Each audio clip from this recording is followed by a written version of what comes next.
Thank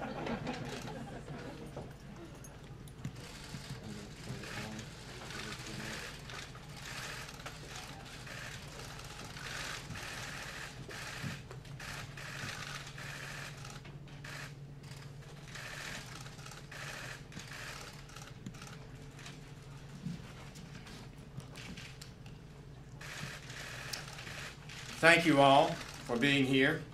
Over the past week, more than a dozen suspicious packages have been sent through the United States Postal Service to a media outlet, a Hollywood actor, and at least 7 high-ranking current and former political leaders in the Democratic Party. This is utterly unacceptable. Political violence or the threat of violence is antithetical to our vigorous system of self-government. It is a threat to that respect for law and process that allows our people to accept legislation, elections, court rulings with which they do not agree. This is the central feature of our system of government. You advocate for your beliefs enthusiastically, but we peaceably and lawfully comply with the results. Please know that from the beginning, this investigative team has made this matter a top priority, focusing their great talents and expertise on neutralizing this threat. They have moved swiftly and professionally, using extraordinary technical expertise to apprehend the one alleged responsible. This is a demonstration of the skill, capability, and determination of our American law enforcement, the best in the world. So I am pleased to participate in this announcement that a suspect is in the custody of the FBI. I want to remind everyone that the defendant in this case, as in every case, is innocent until proven guilty. He has been charged today with 5 federal crimes, including interstate transportation of an explosive, illegal mailing of explosives, threats against former presidents and certain other persons, threatening interstate communications, and assaulting current and former federal officers. For these charges, the defendant faces up to 58 years in prison. These charges may change or expand as the investigation proceeds. This is a law and order administration. We will not tolerate such lawlessness, especially not political violence. And so I want to thank FBI Director Wray and his team, all of our law enforcement partners who are here, ATF, Secret Service, Postal Inspectors, Capitol Police, and New York City Police Department, and the United States Attorney Berman of the Southern District of New York, and U.S. Attorney for the Southern District of Alabama, Ariana Orsham. Federal, state, and local law enforcement officers from across this country responded immediately to the cause and contributed to this effort. We are proud of each one of them. I want to reiterate the defendant in this case is innocent until proven guilty. But let this be a lesson to anyone, regardless of their political beliefs, that we will bring the full force of law against anyone who attempts to use threats, intimidation, and outright violence to further an agenda. We will find you, we will prosecute you to the fullest extent of the law. And now Director Wray, who's done an incredible job leading this effort over the last few days, he will give us the details of today's important arrest. Chris?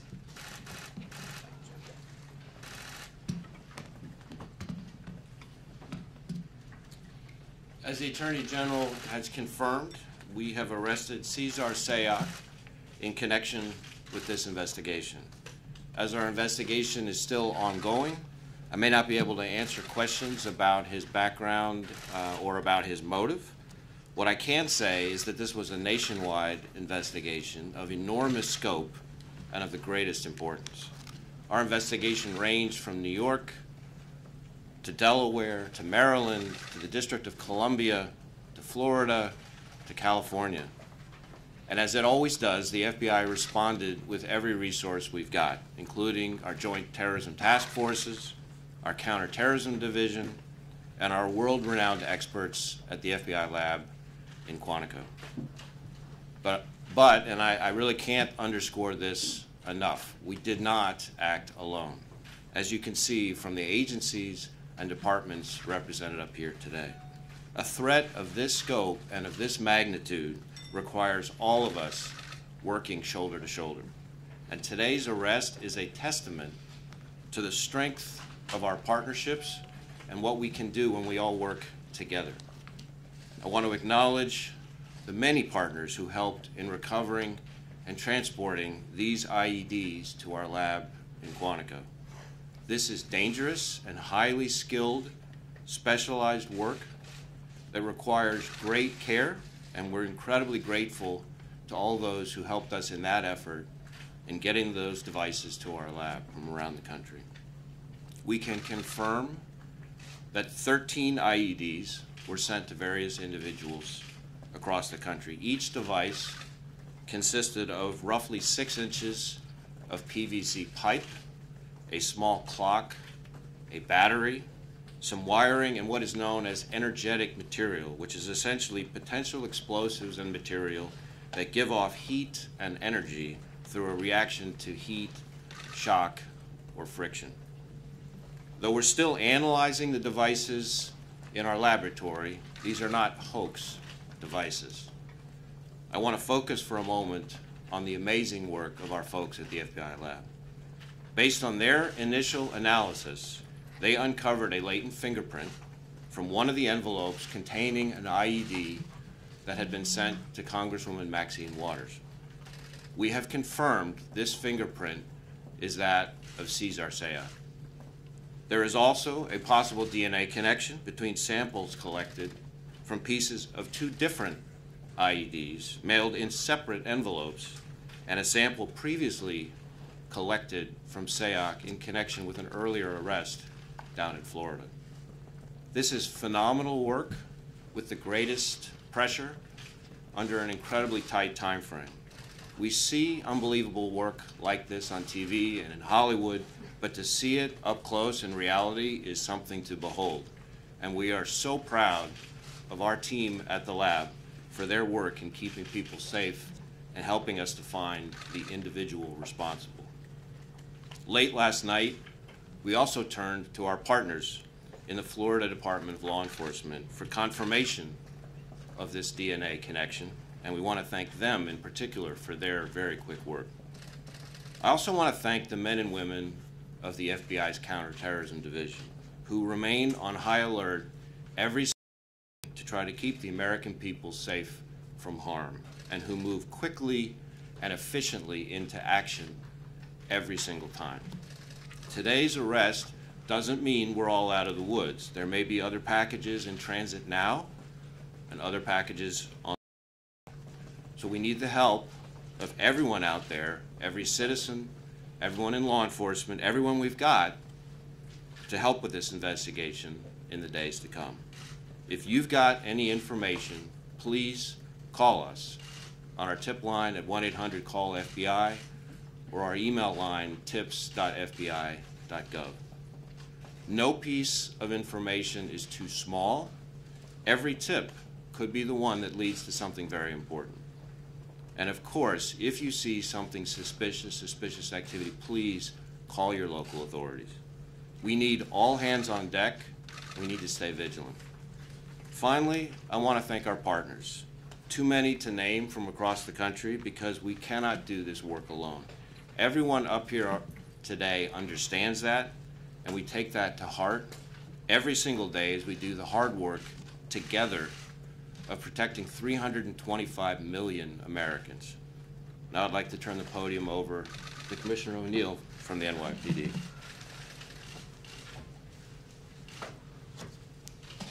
Thanks, Chris. Good afternoon, everyone.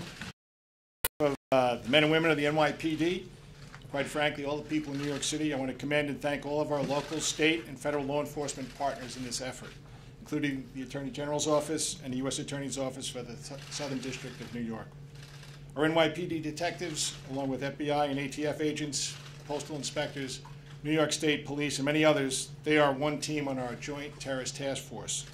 The JTTF in New York was the first of its kind in the nation. It's been in business since 1980. Today there are 300 investigators from 56 agencies. 113 of them are New York City cops. When it comes to terrorism in New York City, the NYPD doesn't do anything without the FBI, and the FBI doesn't do anything without the NYPD. That's a partnership that was forged in fire. In my 36 years in policing, our relationship has never been stronger. This case told that story again. New York City cops were side by side with FBI agents and many other agencies in Florida this morning. Together, they brought justice, as they always do. The wide experience of our agencies, coupled with the individual expertise of the members of the NYPD Bomb Squad, our highly trained emergency service unit, our Intel Bureau, our Counterterrorism Bureau, our patrol cops, who were the first to respond to CNN, all helped lead to today's arrest. I couldn't be more proud of the work each of them did in this case and the work they do every day. We said from the outset that we would identify and arrest the person or people responsible for these acts. We can make that promise because of the confidence we have in our ability to investigate in a deliberate and precise manner. Today's arrest means that New Yorkers and indeed people across our nation are safe, but as Director Ray said, there might be more packages out there, so everyone still needs to take caution. And if you see something out there, call 911, and in New York City we have a number also, 1-888-NYC-SAFE. I want to thank the members of the public who contacted authorities with information during this investigation. New Yorkers don't back down, they step up every single time. We've been through things like this before and much worse. I'm never surprised by the unmatched resiliency our city always displays. Thank you also to the media for broadcasting the photos the NYPD released, because it certainly helped workers around our city identify additional packages and help move forward with this investigation. Thank you. Good afternoon. I'm Jeff Berman, United States Attorney for the Southern District of New York. 5 days ago, on October 22nd, law enforcement recovered the first device from a residence of George Soros. Over the last 5 days, as more packages were found across the country, delivered to former presidents, federal officials, and public figures, our law enforcement community, federal, state, and local, has worked day and night together with other prosecutors from my office to identify and apprehend the perpetrator that has now happened. Today, my office has filed a complaint against Cesar Sayoc, charging him with multiple federal crimes for his insidious conduct. Specifically, the defendant is charged in 5 counts that include illegally mailing and interstate transportation of explosives and threatening a former president of the United States. As alleged in the complaint, the defendant mailed destructive devices to citizens of this country who currently hold or have held our highest public offices: President Barack Obama, former Secretary of State Hillary Clinton, former Vice President Joe Biden, former Attorney General Eric Holder, Congressperson Maxine Waters, U.S. Senator Cory Booker, former CIA Director John Brennan, and former Director of National Intelligence James Clapper. The defendant's conduct as charged is cowardly and reprehensible and totally anathema to our democracy. And now the defendant faces a potential total of 58 years in prison. This is an ongoing and active investigation. We will not rest until these crimes are fully investigated and the defendant or defendants are brought to justice. I want to take a moment to thank our partners, the Joint Terrorism Task Force, the FBI, the NYPD, U.S. Postal Inspection Service, New York State Police, the ATF, the hardworking career prosecutors and investigators in the terrorism unit of the Southern District of New York, and I would also like to thank the extraordinary cooperation we received from the Southern District of Florida. Thank you. Good afternoon. My name is Gary Barksdale, Deputy Chief, United States Postal Inspection Service. First off, like many of my colleagues, I'd like to thank all of our federal partners who participated in this nationwide investigation: the FBI, ATF, Secret Service, New York Police Department, and the many state and local law enforcement agencies who provided valuable assistance. Truly, I can say this is the way law enforcement is supposed to work. This was a massive investigation, was a collaborative effort and was well coordinated, with each agency bringing a special expertise to the table. But I would also like to recognize the many postal employees who we think of as our eyes and ears. We appreciate the diligence and awareness. In fact, it was a postal employee this morning that alerted us to one of these suspicious parcels. We in the Postal Inspection Service have a great deal of expertise in responding to and investigating suspicious mail. Postal inspectors are trained to respond and investigate dangerous mail items in the mail. These dangerous mail investigation specialists are highly proficient in the use of state-of-the-art equipment. Fortunately, in this case, none of the devices detonated and there was no injuries. However, postal inspectors will remain vigilant and monitor postal facilities to determine whether there are additional mailings that have not yet been discovered. We will continue to work with our law enforcement partners to ensure the safety of the mail, our postal employees, our customers, and the American public.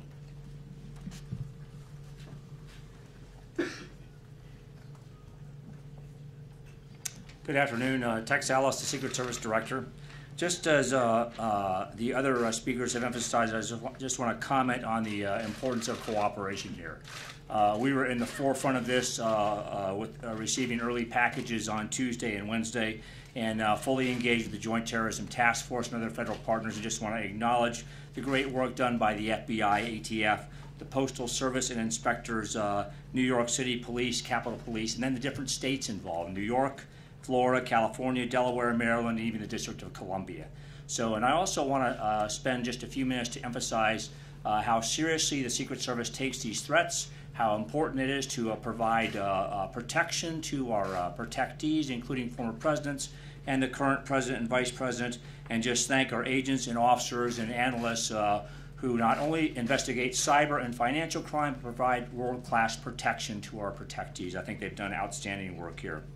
I would just also remark that since Tuesday, along with Director Ray, this has been our #1 focus of the agency, is to find the perpetrators of these incidents and to bring them to justice. Thank you. With that, we'll take a few questions. Pete? Mr. Ray, can you tell us, along the lines of how fast this moved, when did you or folks isolate the fingerprint? So each of the devices was being brought through what are called total containment vehicles to our lab, and they were coming kind of seriatim. And we received some of them. The first two that we received were the devices that were sent to former President Obama and the DC package that was sent to Congresswoman Waters. And so the analysis began on that, I think, yesterday, and we were starting to receive information over the course of the last 24, 36 hours. So it was found yesterday? I don't have the exact time, but that's the ballpark. Here. A question for Director Ray and Attorney General Sessions. Can you describe your reaction to when you got word that there was a latent fingerprint that might lead you to a suspect? And also, could you give us a sense of why the devices may not have exploded? So what was the second part of the question? Any sense of why the devices did not explode? So on the first part, my reaction to hearing that we had a possible match just validated my unbelievable faith and confidence in the men and women of law enforcement, and in particular of the FBI lab. There's a reason why the FBI's lab is known as one of the very best in the world, and the folks who work there are extraordinary. And once I knew that they had a print, I was pretty confident that we'd be able to find the right person. As far as the devices themselves, it's important to say, as is in the complaint, that even if the devices, and we're still trying to determine whether or not they were functional, as they say, so we're doing all kinds of analysis on that to make a definitive determination, but they did contain energetic material, which, if subjected to the right combination of heat or shock or friction, could be dangerous to the public, and the public should treat any device like that accordingly.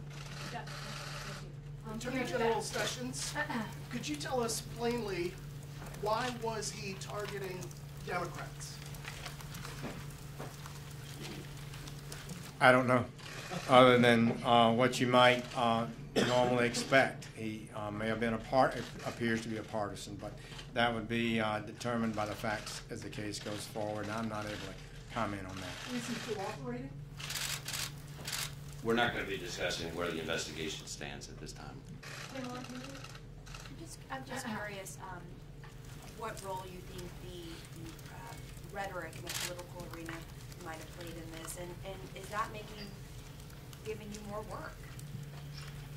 We're focused not on the talk, but on the work of the men and women of law enforcement here, and the work that was done over the last week is something that should make every American proud and grateful, and it's too early at this stage for us to be discussing motivation in this particular case. But just to follow up, are you concerned that nasty political rhetoric might motivate someone who's predisposed to violence to act out?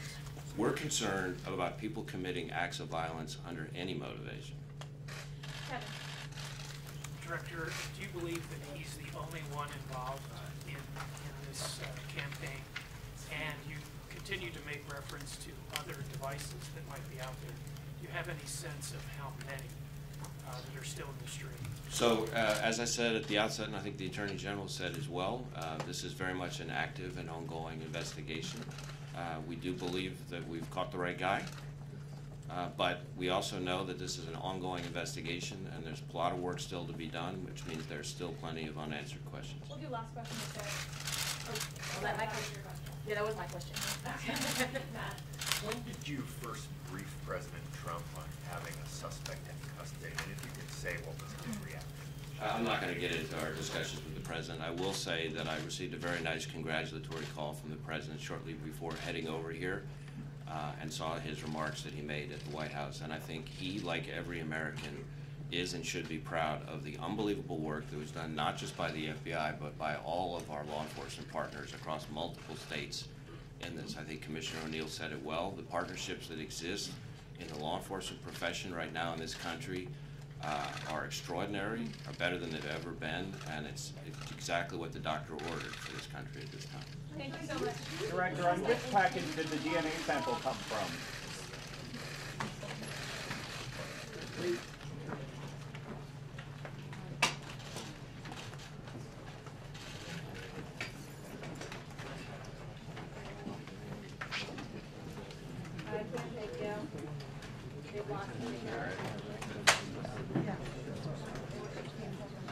Whoever asked that last question. Jeff, 1, 2, 3, 4, 5. Yeah, I can.